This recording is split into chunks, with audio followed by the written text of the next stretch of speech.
Hi guys, thanks so much for all the support you guys have been giving me so far. Please subscribe if you appreciate my content, as most of you aren't subscribed yet.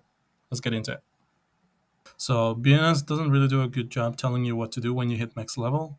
This is quite an important video as I'll explain everything you should and shouldn't do to progress properly. In this video, I'll only be covering level 36 patch. I'll be covering level 45 gear progression in another video. Okay, so you just hit level 36 and you don't know what to do.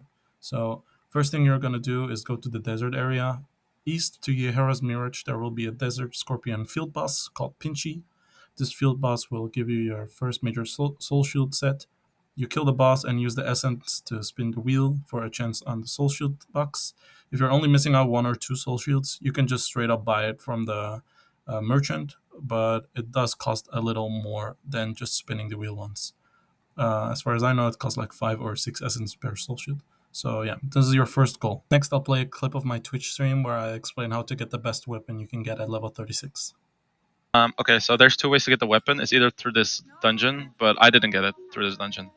So what you can do is um, if you get these red ones, you get them from faction dailies. So join your faction. You should do it on your early levels. You should get your outfit, and then go to here. It's in Cinderlands, then top right. Then here's the faction. You can do these dailies. They will give you these. So if you go here, back here, and you have like I think 8. If you have 8 and you go to the merchant, you can buy this. You can buy this one, and then you just farm these by salvaging accessories or weapons. But actually, the better thing, if you have 30 of these, you go to Yehara's Mirage next to the Dragon Express.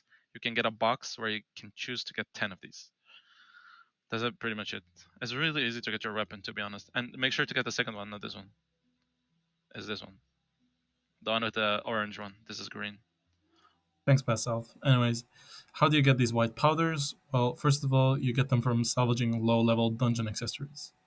So what you're gonna do to get your weapon on day one is you go to the Jadestone Village, and up north there is a small dungeon you'll be doing.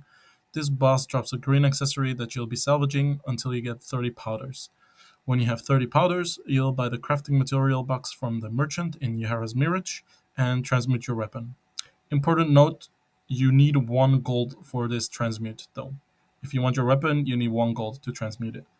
Um, Also, another important note, don't craft your weapon blueprint. Get it from the faction merchant, from doing your faction dailies. I was pretty lucky with my weapon. I got crit HP stats with a soul socket on it as well. Stats are RNG, and whether it has a socket or not is also RNG. So next are the accessories. The red circled ones are from Tome of Exiles. That's the first purple dungeon you'll be doing. And the blue circled ones are from Daggerbreak Rookery in Razorwing Barbine. That's a blue dungeon. So for your information, whenever you drop accessories, each tier has a different amount of skills you can put on. Green is 1 skill slot, blue is 1 to 2 skill slots, and purple accessories can have from 1 to 3 skill slots on drop.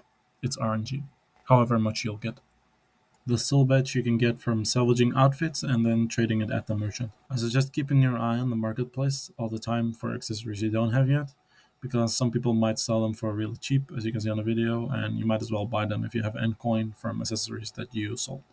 You'll be doing Daggerbreak Rookery for a while until you're geared enough to run the purple dungeon, Tome of Exiles. While you run the bird dungeon, sell any accessories you don't need so you can start getting some endcoin. You get a lot of skill books from the bird boss as well. Try to fix your skills to get some proper DPS so you can go to Tome of Exiles ASAP. After you get enough gear to be running Tome of Exiles, you'll be spending most of your vitality here getting your accessories, or selling them if you already have them. You will also be able to get your soulstone here if you have a socket on your weapon. The Infernal Lord's Soulstone is a super strong early game, as most people do very low damage, and the Infernal Lord's Soulstone skill puts a very strong damage over time burn debuff on enemies. It's also pretty much the only way you will be able to kill other players early game. Other than that, you'll also be farming the soul shields here. Be aware, it's not like BNS Live. In Neo, you can roll crit and crit damage on every piece of your soul shield, all 8 pieces. While you're gearing up, before you go to Tome of Exiles, if you're still in need of major skills for your class, you can buy them with Valor Stones from the merchant in Yara's Mirage. You should do this before farming Tome of Exiles for maximizing DPS. Don't buy these accessories, they are useless, and don't spend gold to buy the box with Valor Stones. The chance on getting a high amount of Valor Stones is very low. Other than your main gear, you can start farming easy to get cards. For example, the Hakan card. This card is quite easy to get and will be part of your first major card set, with pretty good stats. The purple card in the middle is Golden Diva. This will be your second biggest grind before a level 45 patch, as the drop rate from the wheel is very low. I suggest you farm Ncoin and buy all the essences to spin the wheel until you get the card. This is what I did because I didn't want to farm the boss 300 times.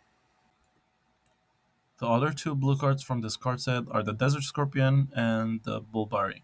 You need to farm these as well, but the chance for these are much higher than Golden Diva. Before you get the big card set, you can use these three card sets until you get it. By the way, important note, when you start running out of gold, a lot of card sets and achievements will give you a hefty amount of gold on completion. You need to do this. That was it for the level 36 gear progression guide. I'll make the level 45 one later as there's much more to cover. Subscribe if you want to see more Neo content, like and comment if you have any questions. I read all comments, but see you guys in Bye, the next one. Mitch. Bye.